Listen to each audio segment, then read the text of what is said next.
So in recent years, there's been a decline in the amount of fun we've all been having playing games, and a lot of people say that it's because we're too old or just outgrowing it, but personally, I think it's because games have been getting worse. Now hear me out, because this is going to be a crazy take. You ready? Better graphics does not mean a better game.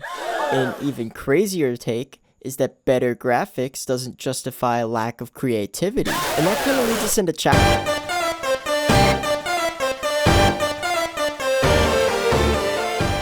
But you know what a big problem is on top of all of this that just makes all of these significantly worse? The fact that we're now expected to pay $80 for a low quality game. And while you can definitely argue these games look good and realistic in a sense, it's just not creative. Maybe that's a bad example though, because the franchise has been ongoing and they're all just sequels. Okay, but what about Borderlands 4? Their art style hasn't changed much.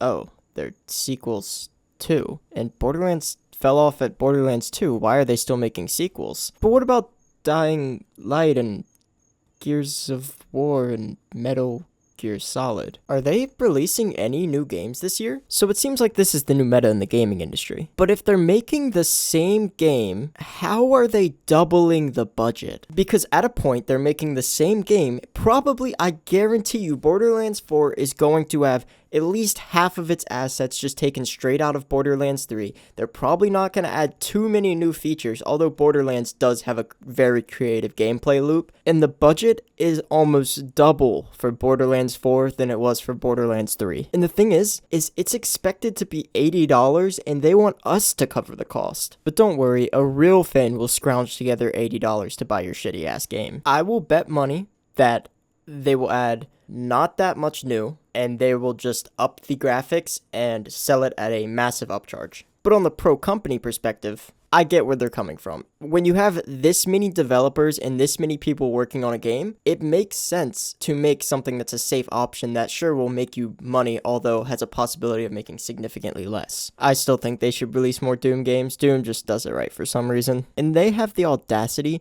to charge us $80 for a game that I probably wouldn't even pay $60 for. I don't buy new games anymore. And then, instead of updating and fixing bugs, release cosmetics and always a battle pass. Like, does COD really need that? Fortnite and Apex, they're kind of off the hook. They're at least like the same game-ish, not really, but they did it kind of first. Don't worry though, because when you buy one of these new $80 games, the game is probably not going to be in a functional state. So now, me, along with a significant amount of people, have these bugs when we buy a new game, and then we decide to never buy one again until like at least a month after it's released to see what everyone's saying about it. Because $80 is a lot of money for something that a lot of people probably won't enjoy and won't even be able to play. And the craziest part is they're spending $300 million on a game that will probably get overtaken by an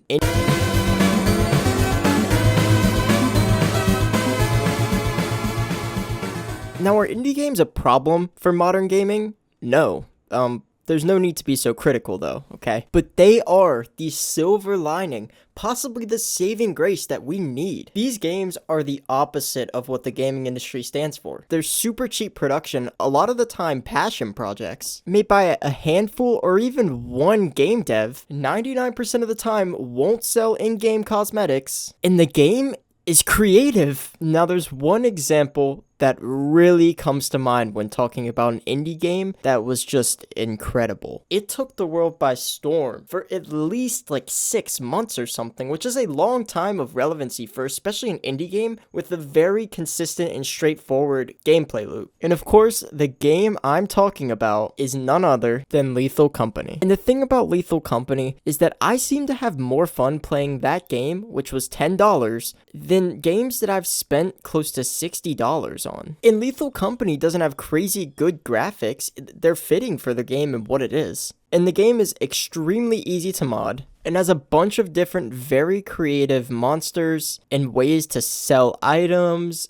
the ship that you're on. The general idea behind the game is just extremely creative. And you only have to fork over $10 for a game with essentially infinite gameplay loop because there's thousands of mods now that are all completely free. Mind you, before I say this game was made by one guy, and he's a furry. The game brought in $113 million.